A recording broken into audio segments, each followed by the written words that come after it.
ناظرین السلام علیکم ورحمۃ اللہ وبرکاتہ۔ ناظرین میں محمد رضوان مفتاحی اور آپ دیکھ رہے ہیں جامعہ فرقانیہ FN میڈیا۔ ناظرین، ہم آج آپ حضرات کے سامنے حضرت عمر فاروق رضی اللہ تعالی عنہ کے ایمان لانے کا واقعہ بیان فرماتے ہیں۔ آپ حضرات سے امید ہے کہ آپ بغور سماعت فرمائیں۔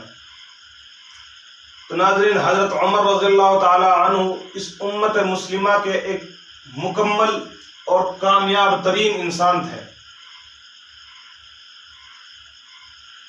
اور زمانہ جاہلیت میں بھی اپنے جوش و ذہانت اور رعب و دبدبہ کی وجہ سے رعب و دبدبہ اور اصابت رائے کی وجہ سے ایک امتیازی مقام رکھتے تھے۔ ناظرین، ان کے اندر اللہ نے وہ صفات رکھی تھی، اور یہ آتا ہے کہ جن کے بارے میں نبی علیہ الصلوۃ والسلام نے بھی دعا فرمائی تھی، وہ جن کو مراد مصطفیٰ ہونے کا شرف حاصل ہے۔ نبی علیہ الصلوۃ والسلام نے دعا فرمائی تھی، اے اللہ عمرین میں سے، یعنی عمر ابن حشام یا عمر ابن خطاب رضی اللہ تعالی عنہ سے ان میں سے کسی ایک کے ذریعہ ایمان کو، اسلام کو قوت عطا فرما۔ محترم ناظرین، یہی بس نہیں ہوتا، اللہ کے نبی صلی اللہ علیہ وسلم نے حضرت عمر رضی اللہ تعالی عنہ کے بارے میں یہ فرمایا کہ لو کان بعدی نبیا لکان عمر۔ کیا فرمایا؟ لو کان بعدی نبیا لکان عمر، اگر میرے بعد کوئی نبی آتا تو وہ عمر ہوتے۔ یعنی اللہ نے ان کے اندر وہ تمام صفاتیں رکھی تھی جو ایک نبی میں ہونی چاہیے۔ اور حضرت عمر رضی اللہ تعالی عنہ کا اتنا رعب تھا کہ شیطان بھی آپ کے سامنے تھر تھراتے تھے۔ شیطان وہ راستہ ہی چھوڑ دیتا تھا جس راستے سے حضرت عمر رضی اللہ تعالی عنہ کا گزر ہوتا تھا۔ محترم ناظرین، 3 مرتبہ ایسا ہوا کہ شیطان آپ کے سامنے آ گیا، اور تینوں مرتبہ حضرت عمر رضی اللہ تعالی عنہ نے شیطان کو زمین پہ گرا دیا۔ تیسری مرتبہ جب سامنے آئے شیطان، تو حضرت عمر رضی اللہ تعالی عنہ نے ان کو ایک تھپڑ مارا اور فرمایا کہ شیطان، تو اور میرے سامنے کیسے آ سکتا ہے؟ محترم ناظرین، تو شیطان نے اس دن سے حضرت عمر کے راستے میں آنا ہی چھوڑ دیا۔ جس راستے سے حضرت عمر رضی اللہ تعالی عنہ کا گزر ہوتا تھا، شیطان اس راستے کو ہی چھوڑ دیتے تھے۔ تو یہ تھا حضرت عمر رضی اللہ تعالی عنہ کا جلال، اور زمانہ جاہلیت میں بھی ایسا ہی جلال تھا۔ اسلام لانے کے بعد تو سونے پہ سہاگا ہو گیا۔ تو چلتے ہیں ہم حضرت عمر رضی اللہ تعالی عنہ کے اسلام لانے کے واقعے کی طرف۔ حضرت عمر رضی اللہ تعالی عنہ نے ایک دل میں اور اپنے ساتھیوں میں ایک مشورہ کیا، کون ہے ایسا شخص جو حضرت عمر رضی اللہ جو نبی علیہ الصلوۃ والسلام کا سر لا سکے؟ تو حضرت عمر رضی اللہ تعالی عنہ نے لبیک کہا، اور کہا کہ میں حضرت عمر اللہ کے نبی صلی اللہ علیہ وسلم کا نعوذ باللہ سر قتل کروں گا اور ان کو شہید کروں گا، اس دنیا سے ختم کر دوں گا، نعوذ باللہ من ذالک۔ اور اسی غصے میں تلوار ہاتھ میں لی اور چل پڑے نبی علیہ الصلوۃ والسلام کو قتل کرنے، نعوذ باللہ۔ محترم ناظرین، اللہ کو کچھ اور ہی منظور تھا۔ حضرت عمر کچھ مشورہ بنا کر گئے، لیکن اللہ نے کچھ اور ہی پروگرام ان کے لیے بنا رکھا تھا۔ جا رہے تھے، راستے میں ایک صحابی ابن نعیم سے، حضرت ابن نعیم سے ملاقات ہوئی۔ ابن نعیم نے دیکھا کہ عمر بہت غصے میں ہے اور تلوار بھی ہاتھ میں ہے۔ فرمایا، عمر کہاں جا رہے ہو؟ عمر کہاں جا رہے ہو؟ عمر نے فرمایا، آج میں محمد کا خاتمہ کرنے جا رہا ہوں، نعوذ باللہ۔ اس نے مکہ میں پتہ نہیں کیا کیا پھیلا رکھا ہے، یہ کہتا ہے اللہ ایک ہے، کیا کیا دعوتیں دیتا پھرتا ہے، اجنبیوں بیگانوں کی سے باتیں کرتا ہے۔ حضرت ابن نعیم یہ سن کر حیران رہ گئے کہ آج اللہ جانے کیا ہونے والا ہے۔ تو حضرت ابن نعیم نے فرمایا عمر تم وہاں تو جا رہے ہو، پہلے اپنے گھر کی طرف تو دیکھو، خود تمہارے بہن اور بہنوئی بھی اس کلمے کے قتیل ہو گئے ہیں، یعنی وہ بھی اس کلمے پر مر مٹے ہیں، انہوں نے بھی تمہارا مذہب چھوڑ کر وہ بھی دین اسلام میں داخل ہو چکے ہیں۔ میرے محترم عزیز ساتھیوں، آپ اندازہ لگا سکتے ہیں اتنے جلالی شخص، جب ان پر یہ بات واضح ہو گئی کہ میرے خاص بہن اور بہنوئی بھی اس کلمے کے، یعنی میرے گھر میں بھی وہ ایمان داخل ہو چکا ہے جس کو مٹانے کے لیے میں نے اپنے تن من کی بازی لگا رکھی تھی، سوچ کر دیکھو کیا بیتی ہوگی ان کے دل پر۔ یہ آتا ہے کہ حضرت عمر رضی اللہ تعالی عنہ کے چہرے پر شعلہ غضب اور بھڑک اٹھا، تیور اور چڑھ گئے جب یہ سنا کہ میرے بہن اور بہنوئی بھی اس کلمے کے قتیل ہو گئے ہیں۔ میرے معزز سامعین، حضرت عمر رضی اللہ تعالی عنہ کا غصہ اور بڑھ گیا، فوراً پلٹے، بہن اور بہنوئی کے گھر پہنچے۔ بہن اور بہنوئی قرآن پڑھ رہے تھے۔ حضرت عمر رضی اللہ تعالی عنہ جب دروازے پہ پہنچے اور دستک دی تو حضرت فاطمہ بنت خطاب رضی اللہ تعالی عنہ پہچان گئی کہ عمر ہے۔ ڈر کی وجہ سے پارے چھپا دیے، جو قرآن پاک کے اجزاء پڑھ رہی تھی وہ چھپا دیے کہ میرے بھائی ہیں، غیر مسلم ہیں، ابھی مسلمان نہیں ہوئے تھے اور بہت جلالی بھی ہیں، بہت خطرناک آدمی ہیں، اس ڈر سے کہیں ایسا نہ ہو تو پارے چھپا دیے حضرت، اور دروازہ کھولا گیا۔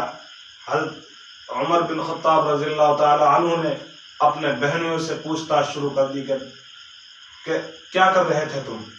آواز تو حضرت عمر نے پہلے ہی سن چکے تھے، حضرت عمر کہ آپ قرآن پڑھ رہے ہیں۔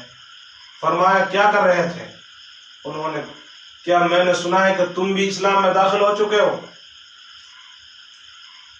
آپ کے بہنوئی صاحب نے کہا کہ عمر اگر یہ مذہب سچا ہے تو اس کے ماننے میں کیا قباحت ہے، اس کے ماننے میں کوئی حرج نہیں ہونا چاہیے اگر یہ مذہب سچا ہے۔ تو حضرت عمر رضی اللہ تعالی عنہ نے اپنے بہنوں کو مارنا شروع کر دیا، اتنا مارا کہ بہنوں بے ہوش ہو گئے۔ آپ کے بہنوں بے ہوش ہو گئے اور زمین پر گر پڑے۔ حضرت فاطمہ رضی اللہ تعالی عنہ جب بیچ میں آئی، ان کے بھی تھپڑ مارا، فاطمہ کو بھی پیٹنا شروع کر دیا رضی اللہ تعالی عنہ۔ لیکن فاطمہ جو کہ حضرت عمر کی بہن تھی، فرمایا اے عمر، جس ماں کا دودھ تم نے پیا ہے اسی ماں کا دودھ میں نے پیا ہے، اگر تو ہم کو مار بھی ڈالے یا ہمارے ٹکڑے ٹکڑے کر ڈالے، آپ ہمارے جسم سے جان تو نکال سکتے ہیں مگر یہ کلمہ شہادت لا الہ الا اللہ جو دل کی گہرائیوں میں اتر گیا ہے اس کو نہیں نکال سکتے۔ آپ ہمارے ٹکڑے ٹکڑے کر دو، آپ ہمیں چیل کووں کو کھلا دو، لیکن ہماری جان اور روح تو نکل سکتی ہے، لیکن جو کلمہ لا الہ الا اللہ محمد رسول اللہ صلی اللہ علیہ وسلم دل میں پیوست ہو گیا ہے اس کو نہیں نکال سکتے۔ اللہ اکبر! سوچو، حضرت عمر رضی اللہ تعالی عنہ کی بہن جب ان کے تھپڑ مارا حضرت عمر رضی اللہ تعالی عنہ نے تو وہ زمین پر گر گئی اور منہ سے خون نکلا ہے، آنکھوں سے آنسو نکل رہے تھے۔ اس وقت یہ جملہ فرمایا عمر تو اگر ہم کو مار بھی ڈالے تو ہمیں یہ کلمہ شہادت نہیں چھین سکتا، ہم سے ہمارے مذہب کو نہیں چھین سکتا، ہم سے ہمارے دل سے اس کو نہیں نکال سکتا، چاہے ہماری جان کیوں نہ چلی جائے۔ تو سوچو ایک بھائی کے دل پر کیا اثرات پڑے ہوں گے جب زخمی بہن خون آلود منہ سے اور آنکھوں سے آنسو نکل رہے ہوں، وہ بہن کہہ رہی ہو تو بڑا سا بڑا پتھر موم ہو جاتا ہے۔ حضرت عمر رضی اللہ تعالی عنہ جیسے بہادر بھی موم ہو گئے اور فرمایا بہن کیا پڑھ رہی تھی، لاؤ مجھے بھی دکھاؤ، میں بھی پڑھ کر دیکھتا ہوں۔ فرمایا میں بھی پڑھ کر دیکھتا ہوں۔ تو حضرت فاطمہ رضی اللہ تعالی عنہ نے فرمایا کہ عمر بھائی تو کفر و شرک کی نجاست سے ناپاک ہے، اس لیے تو قرآن نہیں پڑھ سکتا اس وقت تک جب تک کہ تو پاک نہ ہو جائے اور غسل کر کے نہ آ جائے۔ حضرت عمر رضی اللہ تعالی عنہ غسل کرنے گئے غسل کر کے آئے اور قرآن کے جو اجزاء جو رکھے تھے وہ سامنے لائی اور حضرت عمر رضی اللہ تعالی عنہ نے پڑھنا شروع کیا. جب یہ الفاظ سامنے آئے اننی انا اللہ لا الہ الا انا فاعبدنی واقم الصلاة لذکری، تو بے اختیار پکار اٹھے لا الہ الا اللہ محمد رسول اللہ صلی اللہ علیہ وسلم. اندازہ لگاؤ اللہ کے کلام کی تاثیر کیا ہے. اللہ کی کلام کی تاثیر یہ بڑے بڑے صحابہ، بڑے بڑے فصحا و بلاغا اس کے سامنے حیران و ششدر رہ گئے. حضرت عمر رضی اللہ تعالی عنہ بھی جب یہ آیت سامنے آئی تو بے اختیار پکار اٹھے اشہد ان لا الہ الا اللہ، اور فرمایا مجھے بھی کلمہ پڑھاؤ، فرمایا مجھے بھی کلمہ پڑھا دو، میں بھی مسلمان ہونا چاہتا ہوں. آپ کے بہنوئی نے کہا چلو میں آپ کو محمد صلی اللہ علیہ وسلم کے پاس لے کر چلتا ہوں اور وہاں کلمہ پڑھتے ہیں، آپ وہاں کلمہ پڑھنا. تو دونوں چلے، حضرت عمر رضی اللہ تعالی عنہ کو لے کر چلے. آپ صلی اللہ علیہ وسلم اور آپ کے صحابہ دار ارقم میں اس وقت موجود تھے. اندر سے کندی لگی ہوئی تھی. جب وہاں جا کر دستک دی دار ارقم میں تو ایک صحابی نے سوراخ میں سے دیکھا تو حضرت عمر رضی اللہ تعالی عنہ ہیں اور تلوار ہاتھ میں ہے. وہ گھبرا گئے اور عرض کیا یا رسول اللہ یہ تو حضرت عمر ہے، یہ تو عمر ابن خطاب ہیں، کیا کروں؟ تو حضرت حمزہ رضی اللہ تعالی عنہ انہوں نے فرمایا، وہ کھڑے ہوئے اور فرمایا دروازہ کھول دو، اگر عمر صحیح نیت سے آئے ہیں تو مبارک ہو، اور اگر ان کی نیت صاف نہیں ہے تو آج میں انہی کی تلوار سے ان کی گردن اڑا دوں گا. تو یہ ان کا جذبہ تھا، ان صحابی رسول کا جذبہ تھا. اللہ نے ان صحابہ کے اندر اتنی ہمت عطا کی تھی کہ وہ بڑے سے بڑے پہاڑ سے ٹکرانے سے بھی نہیں ڈرتے تھے اللہ کے نبی اور اللہ کے حکم کے سامنے. تو میرے عزیز ساتھیوں، جب حضرت عمر رضی اللہ تعالی عنہ اندر داخل ہوئے اور فرمایا یا نبی اللہ مجھے کلمہ پڑھا دو، میں ایمان لانا چاہتا ہوں، تو یہ جملہ کہنا تھا. تمام صحابہ نے اللہ اکبر کا نعرہ اس طرح بلند کیا کہ مکہ کی پہاڑیاں گونج اٹھی.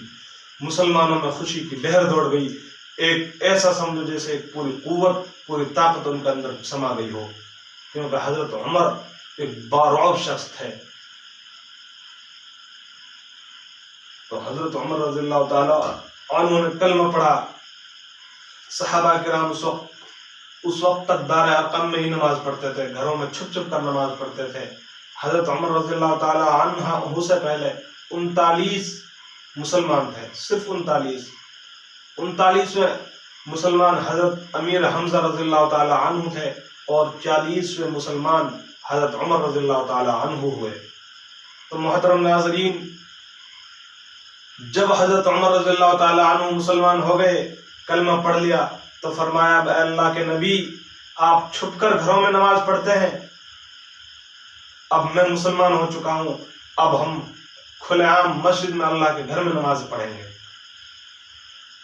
تو تمام صحابہ اور حضرت عمر رضی اللہ تعالی عنہ مسجد حرام میں گئے اور وہاں حضرت عمر رضی اللہ تعالی عنہ نے اعلان کیا کہ کفار مکہ سن لو، اگر تم میں سے کوئی اپنی بیویوں کو بیوہ اور بچوں کو یتیم بنانا چاہتے ہو تو وہ آج مجھ سے مقابلہ کرو. کافروں کے اندر مانو غم کی لہر دوڑ گئی. تو ناظرین، حضرت عمر رضی اللہ تعالی عنہ کے ذریعے اللہ نے ایمان کو بہت قوت عطا فرمائی. تو ان کا ذریعہ ان کی بہن بنی، ان کے ایمان لانے کا ذریعہ ان کی بہن بنی. تو یہ عورتوں کا کردار بھی اسلام کے اندر ایسا ہی تھا، کہیں مردوں سے کہیں کم نہیں تھا. بہت بڑے بڑے کردار ہیں عورتوں کے بھی. تو اللہ تعالی ہم سب کو کہنے سننے سے زیادہ عمل کی توفیق عطا فرمائے. اللہ تعالی ہمیں ان صحابہ کے نقش قدم پر چلنے کی توفیق عطا فرمائے. وآخر دعوانا ان الحمدللہ رب العالمین۔ ناظرین، آپ حضرات سے درخواست ہے، اگر آپ کو ہماری ویڈیو اچھا لگی ہو تو ویڈیو کو لائک کریں اور چینل کو سبسکرائب کریں اور بیل آئیکن بھی پریس کریں